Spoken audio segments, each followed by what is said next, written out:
behaved like a good child, seeking his guidance from the holy people before, when they were children, how they behaved. For instance, an Ahmadi child can imagine how Ahmad spent his childhood. And then, when the perfect model of Ahmad once again appeared in the present times, how Hazrat Masih behaved, conducted himself during his childhood. So it's a long story. Behave in that way, that is the best an Ahmadi child can do, and that will be the service to Ahmadiyya. Another question is that in the Holy Quran it says, Salamun ala Ilyasin. What is the meaning of Ilyas? And secondly, every prophet who comes as Irhas, Yes. Is he called Ilyas?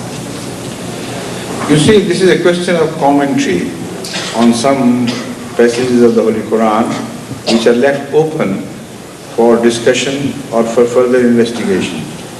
According to some, there was not one prophet by the name of Ilyas, but there were three prophets by the name of Ilyas. So when the Holy Quran refers to Ilyasin, it means there were three prophets by the name of Ilyas. So the plural of Ilyas is mentioned here in the word Ilyasin. And some say that this refers to a non-Arab prophet. And some say that this refers to an Indian prophet or some other prophet. So many commentators have opined on this question. And some say out of respect for Ilyas, it might have been the Hebrew practice, it was Hebrew practice, even to mention a proper name in plural, out of respect. So maybe Ilyas also was treated like that by his people who loved him and referred to him in plural, while normally this was not a practice. In case of Hazrat Muhammad Rasulullah Sallallahu Alaihi Wasallam, we have seen this happen. Muhammadin is the plural of Muhammad. So it is mentioned in the Old Testament,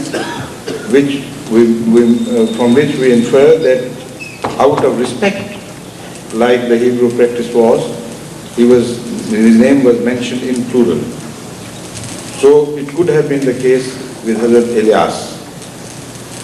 So we don't know exactly, because that part of history is obscure, but I believe whenever the Holy Quran refers to any phase of history, however obscure it may be at that stage or remain obscure for many hundreds of years, a time comes when the lid is lifted and the mystery is resolved.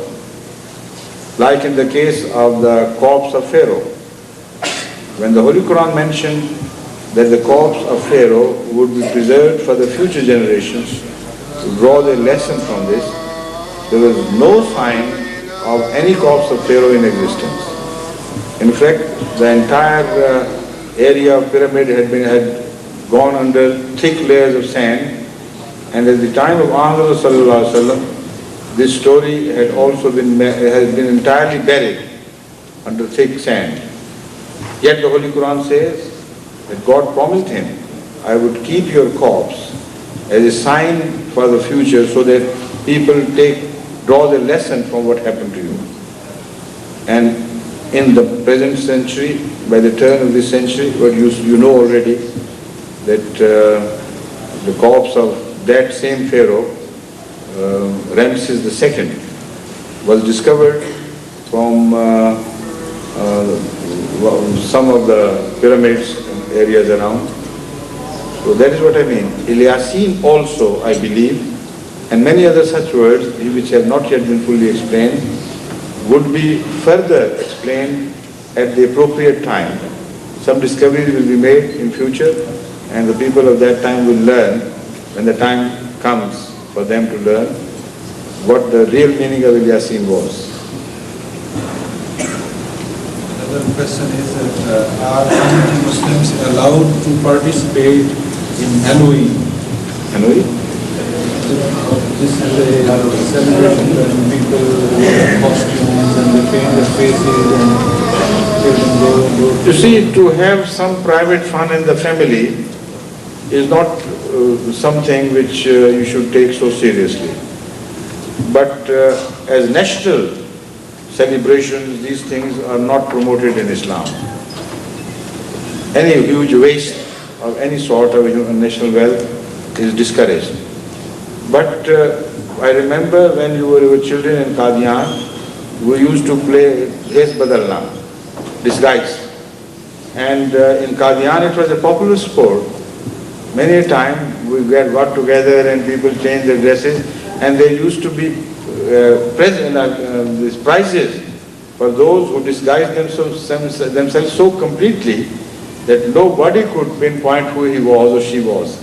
So the ladies had their disguise bouts, and so also men had those tournaments.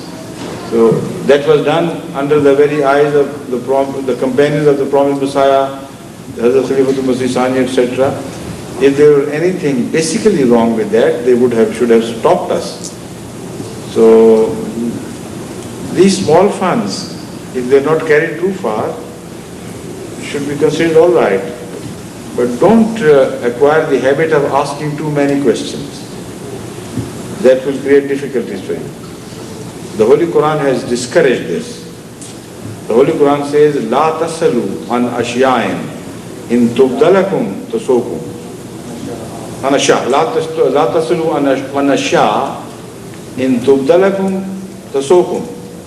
Don't ask about things too much, overmuch, because it is possible that when the answer is given, it will create difficulties for you. So in small areas of human failings here and there and relaxations, you should not become overcritical and over austere.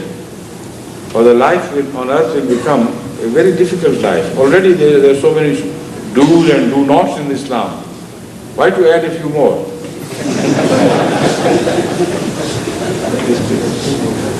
Two more? Not a few more. Two more questions you may. The sister writes that to my knowledge there are two types of jihad. Greater jihad, which is a personal inner struggle against evil. Right. Whereas lesser jihad, the fighting of Muslims with non-Muslims for the protection of Islam, is the inner struggle against evil, is the prerequisite to the fighting for one another.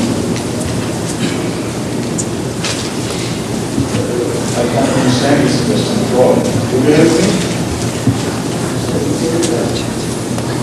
How do you know it is deep?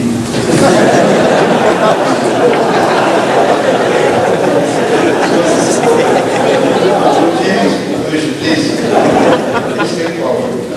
You said this, you meant the question. Yes, all right. It's right. The questioner says, you think, so now you say she. How do you know it's a she?